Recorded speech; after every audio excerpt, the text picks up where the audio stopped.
Good afternoon all of you. अब हम लोग देखेंगे उत्प्रेरण का प्रकार।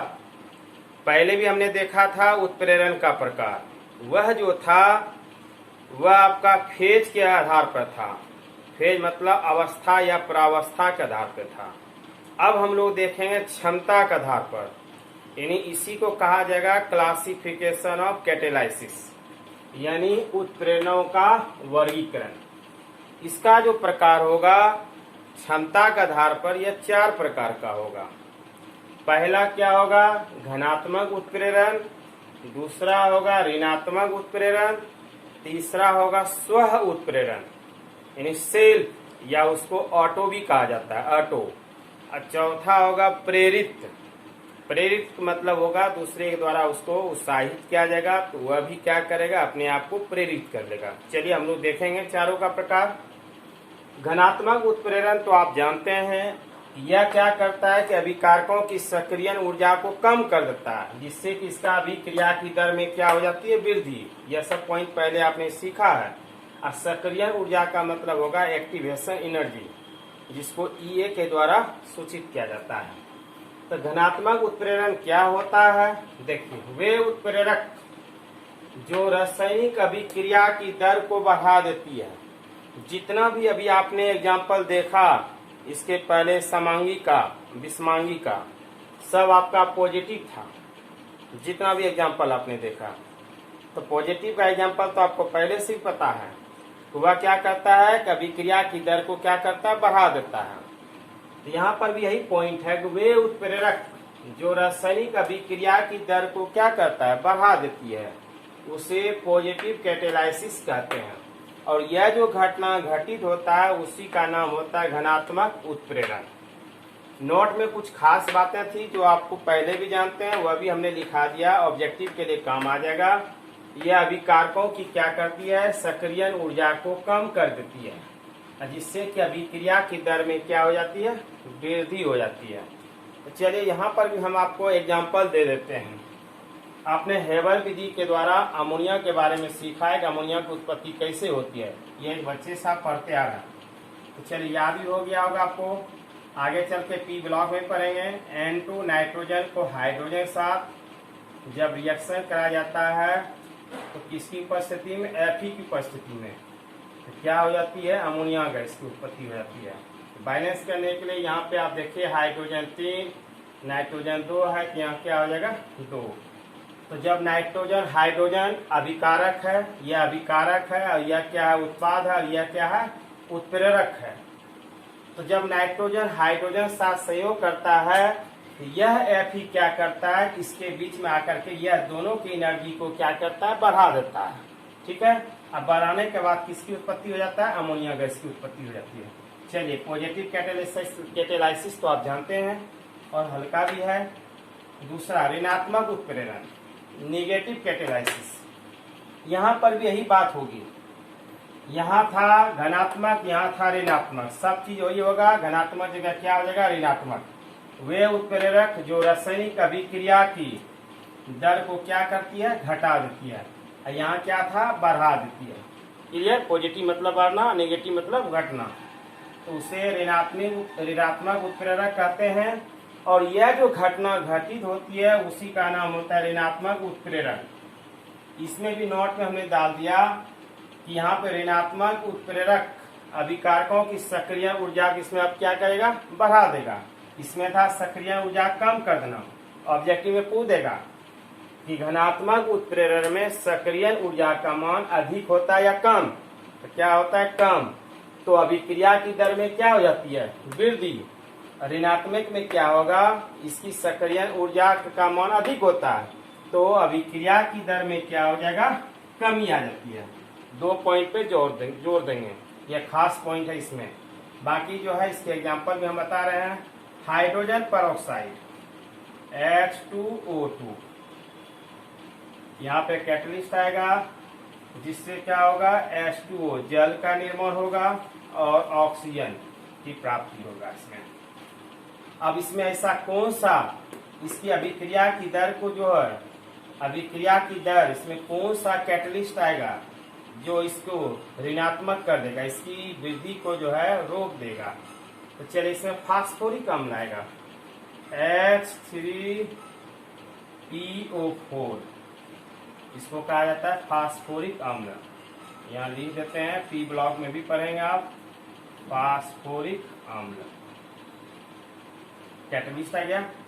अब इसकी बैलेंस करने के लिए यहाँ पे 2 लगा देंगे, तो यहाँ पर भी क्या लग जाएगा 2, यहाँ पर भी 2 लग गया, बैलेंस हो गया। हाइड्रोजन 4, ऑक्सीजन हो गया 4, ऑक्सीजन 4। चलिए अब ये हाइड्रोजन पर ऑक्साइड में क्या होता है ऋणात्मक, यहाँ माइनस भी दे सकते हैं, यहाँ उत्प्रेरक की जगह यहाँ लिख सकते हैं कि ऋणात्मक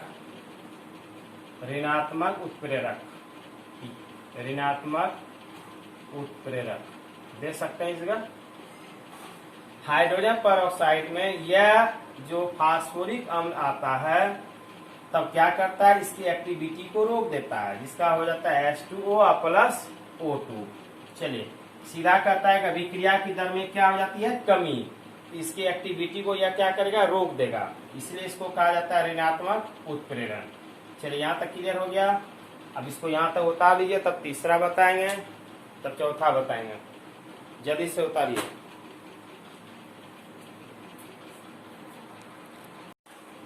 चलिए 2 तक हो गया। अब हम लोग 2 तक क्या क्या पढ़े, पहला हमने पढ़ा पॉजिटिव, दूसरा हमने पढ़ा निगेटिव, अब तीसरा देखेंगे स्व उत्प्रेरक, सेल्फ कैटेलाइसिस। सेल्फ का मतलब क्या होता है स्वयं, उसी का दूसरा नाम होता है ऑटो, जिसको कहा जाता है ऑटो। इसका मतलब क्या होगा कि जो उत्पाद होगा, अभिकारक होता है, अभिकारक के बाद जैसे ये अभिकारक है, इधर क्या बनता है उत्पाद, जो उत्पाद होगा उस उत्पाद में से एक क्या हो जाएगा स्वयं उत्प्रेरक बन जाएगा, तो वैसी अभिक्रिया को स्व उत्प्रेरक के नाम से जाना जाएगा। परिभाषा भी देख लिए कि रासायनिक अभिक्रिया में उत्पन्न कोई उत्पाद उत्प्रेरक का कार्य करती है तो इस घटना को स्व उत्प्रेरण कहते हैं, और यह जो उत्पाद होता है वह स्व उत्प्रेरक के नाम से जाना जाता है। क्या होगा तो एग्जांपल दे देते हैं हम आपको, जैसे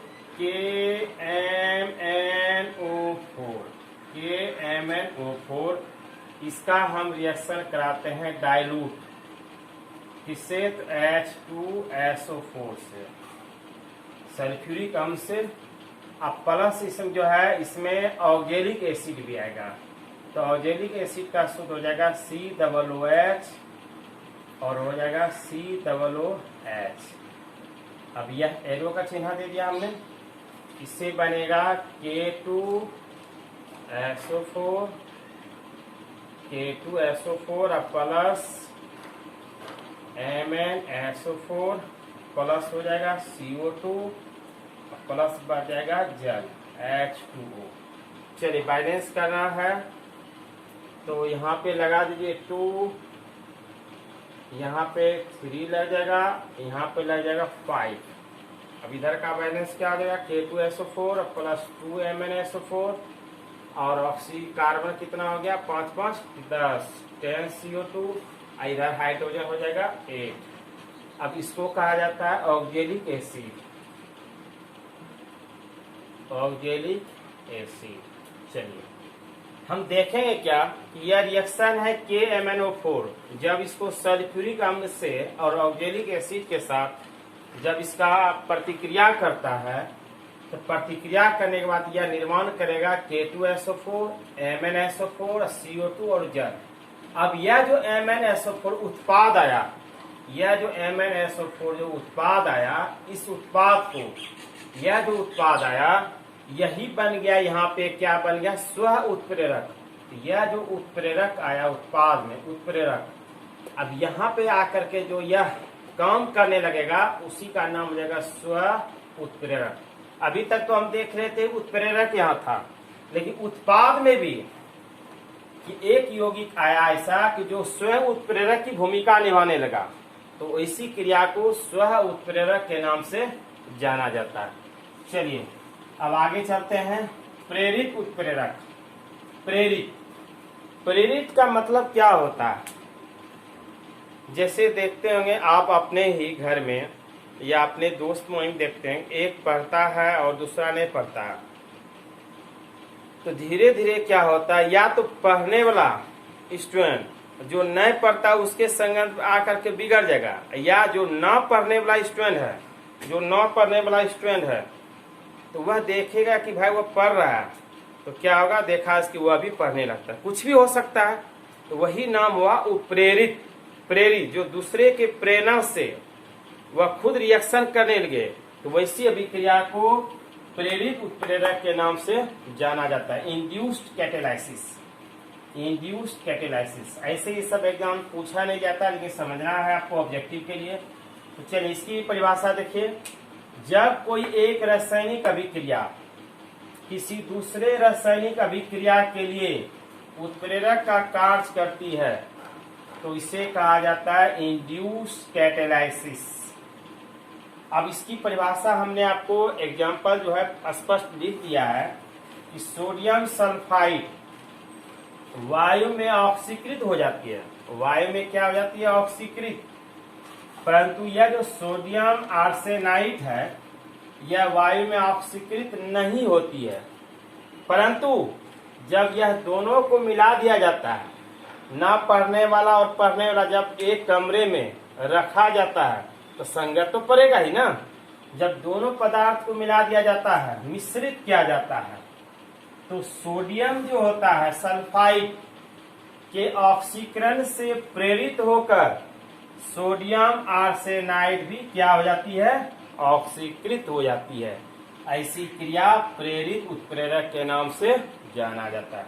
अब रिएक्शन में भी देख लीजिए, जैसे देखिए सोडियम आर्सेनाइड, सोडियम आर्सेनाइड जब ऑक्सीजन के साथ प्रतिक्रिया कराई जाएगी, अब यह ऑक्सीजन के साथ में प्रतिक्रिया करेगा ही नहीं, पहले ऑक्सीकृत तो होगा ही नहीं, लेकिन देखेगा कि यह क्या करता है कि सोडियम सल्फाइड यह वायु के साथ में जो है ऑक्सीकृत होने लगता है, Na2SO4 बनाता है। इसके देखा इसकी यह भी क्या होता है, जब यह और इसको मिला दिया जाता है, देखा इसकी यह भी क्या होगा? ऑक्सीकृत हो जाएगा, जिससे बनाएगा Na3ASO4। चलिए आज की टॉपिक हमने आपको उत्प्रेरक और उत्प्रेरण जहां तक था सारा चीज बता दिए। अब इसके बाद आएगा उत्प्रेरक वर्धक, फिर आएगा उत्प्रेरण विष, इसके बाद आएगा संदमक। तब यह आपकी पूरी टॉपिक कंप्लीट हो जाएगा। फिर नेक्स्ट टॉपिक हम इसी में चलेंगे। चलिए, थैंक यू, धन्यवाद।